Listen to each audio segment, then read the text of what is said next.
In this video, I'm going to break down how Twitter/X can be a huge traffic channel for you for getting leads, for building awareness, and for helping close deals.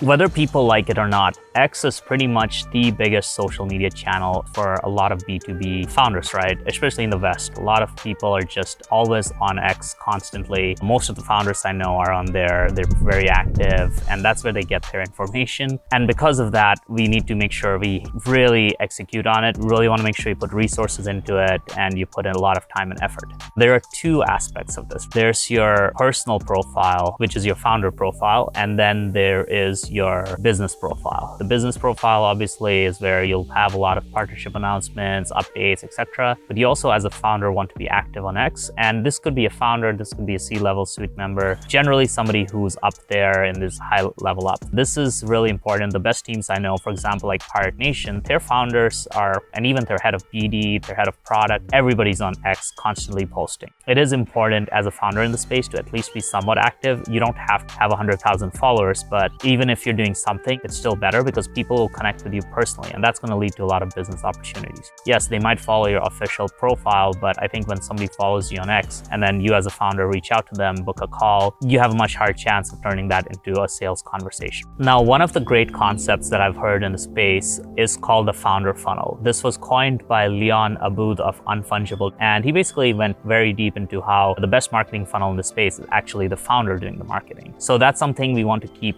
in mind, is this concept of founder-led marketing as much of an extent, right? Like, it doesn't have to be all founders. It could be one of the two founders. It could be one of the three, but you do want somebody on that C-level to be really on X all the time. A great example of this is Mert, who's the founder of Helius. He's basically a founder that has been extremely active in the space, and that's helped him get a ton of business. He recently raised a $20 million round for Helius. I'd assume that a big chunk of their business comes from him being a Twitter mini celebrity. He's pretty much branded himself as like the Solana warrior, and it's really interesting to see his evolution and how he's gone about doing things. The question I want you to ask is, if you're a project looking for an RPC provider, do you want to work with a faceless infrastructure provider, or do you want to work with Mert, right? Like, even if they're the same price, the same exact product, one is like much more differentiated because, you know, Mert is well known. So you'd rather go and DM Mert, be like, hey, I would love to work with you. I would love to learn about Helius, rather than some random infrastructure company that you don't know anything about. So it is important to keep that in mind. It gives you like a major edge when you have that.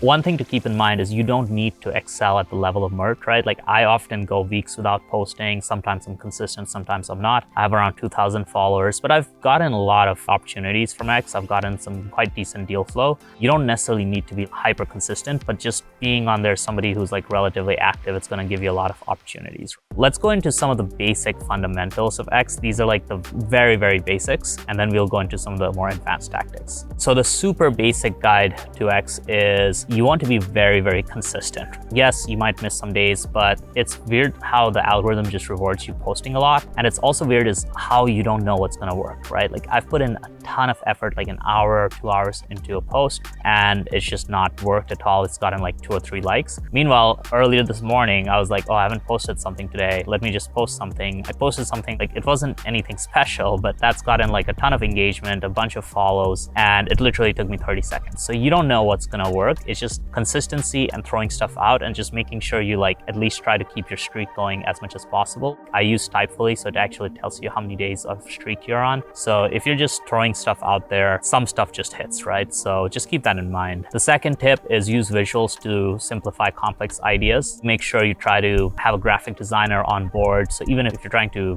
demonstrate a complex topic, or if you're talking about something more technical, having some sort of graphic will help. A couple of really good examples of this are OX Nirewolf. It's like a modular ecosystem guy. And then there's Apex, who's a gaming content creator, and he does a lot of visuals as well. Visuals help a lot.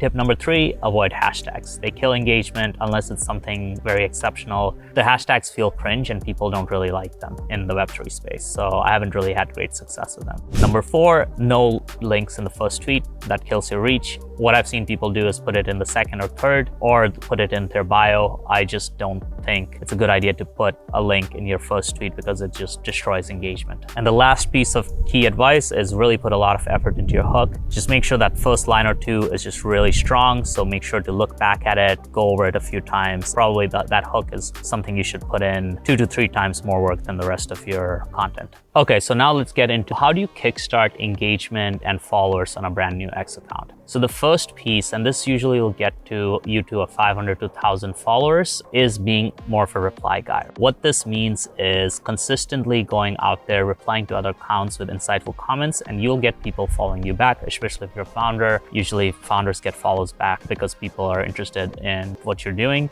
One key piece of advice here is just go through your Telegram CRM or your email and pretty much just find everybody on Twitter. You can reach out to people being like, hey, are you on X? And get them on. You should be able to at least get a couple hundred people here, so it makes your profile look a bit more legitimate, especially if you're a founder, if you have a couple of strong VCs following you, etc. It's just going to make you look more legitimate, so that will help you a lot. Keep in mind this similar advice applies to projects as well, whether you're a founder or your business account, the same strategy applies. Just do a ton of replying, add in everybody that you're kind of partnered with or or you have in your CRM. That will get you those first couple hundred people. As a project, one thing that can definitely gain you a lot of followers is doing some sort of raise announcement. If you've done a pre-seed, usually it's just something that gets a lot of press, especially if you syndicate it to some of the PR websites. So that can usually get you a decent amount of initial pop as well. But just keep in mind for that initial bit, reply guying it, which basically means replying to other people's Twitter content with insights or with your own take, providing actual quality takes. That's how you're going to grow your account initially. The next principle is, as a founder, you should go broad with your X account, and this applies to project accounts as well. You don't want to be too technical. You want to focus on the higher level of things. As a founder, you can be a lot more personal, while as obviously a project account, you do have to keep things within a narrower scope.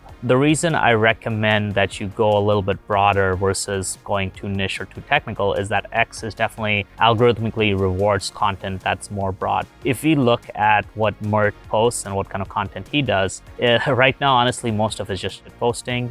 He's just kind of making these random troll remarks, and that gets a lot of engagement. Now, you don't want to start with that because nobody knows who you are, but if you do have a lot of following, that type of content works well. The reason why it works so well is because the X algorithm really rewards engagement. It seems like the algorithm where things go viral very quickly, as long as you start getting a bunch of likes, it kind of starts taking off on its own. Yes, initially you want to focus more on your product, and as you get more of a following, you can get more and more broad. You can start talking about random stuff. People will actually engage with it, and ultimately the more engagement you get, the more you'll be in front of the algorithm. And then when you create more technical or more product-focused content, it's going to definitely get a lot more interest because people already seen your content on the feed, so they're more likely to receive it. Now, if you are a project, what that means is essentially create content around pain points around your industry, create content that's just a little bit more broader. Let's give an example, right? If you are an infrastructure provider that provides roll-up as a service, right? You help projects spin up their own roll-ups as a service. Instead of going super deep into your unique roll-up as a service architecture and the technical details of it, what might actually work is just a comparison chart where it's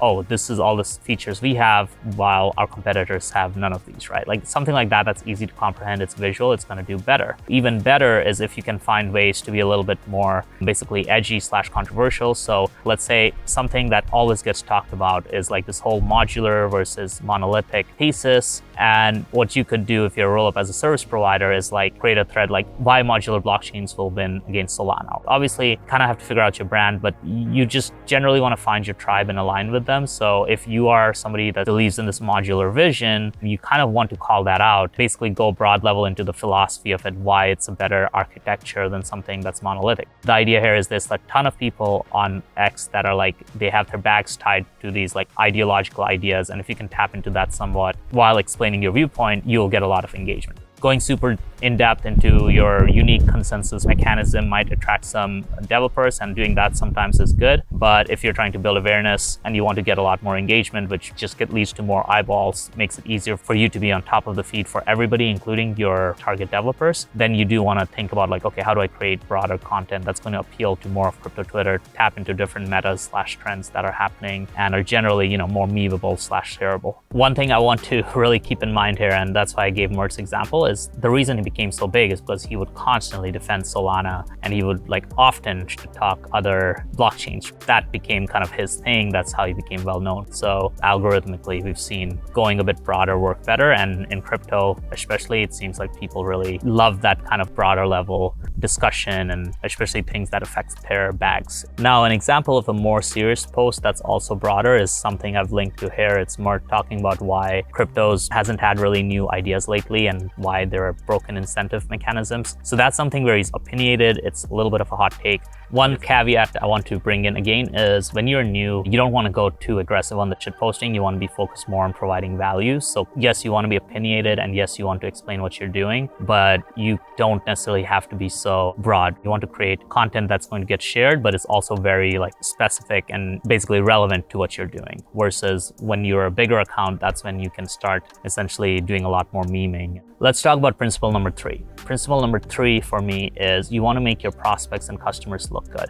One really great way to get traction on X is to essentially be able to get a lot of attention on your prospects and customers. So if you're able to create some sort of like bullish content or some sort of positive content about a prospect and it takes off, that makes you look good. It makes them look good, and they're more likely to work with you because they like you. They're like, okay, they're providing value. So an example of how I've made this work is with Helica's account. We created a lot of content around other projects, right? So because Helica is a B2B gaming analytics provider, we used the Helica tooling to do analysis of other projects, right? So basically going into their NFT collections and going into their holders and retention and like their on-chain activity. And then we use that activity to basically tell a story. What this did is now we created like a very in-depth data-driven piece of content that these prospects / customers are willing to share with their community. So they're willing to retweet it. So it gets a lot of engagement. Their community loves it and they engage with it because they love hearing like positive things about their own project, right? And then what that does is make us look good because now we have given them attention, and we've also grown our own following and basically been front and center where a bunch of other founders also seeing our content on the timeline because it's getting shared by this like hot project. This also helps on BD because we made them look good. We can reach out to them, be like, hey, I hope you enjoyed that thread. Or you could even reach out to them before you do the content and be like, hey, we're preparing a thread on you. We've come up with a bunch of data-backed insights. I would love to, walk you through it. What's your Telegram? Show them it.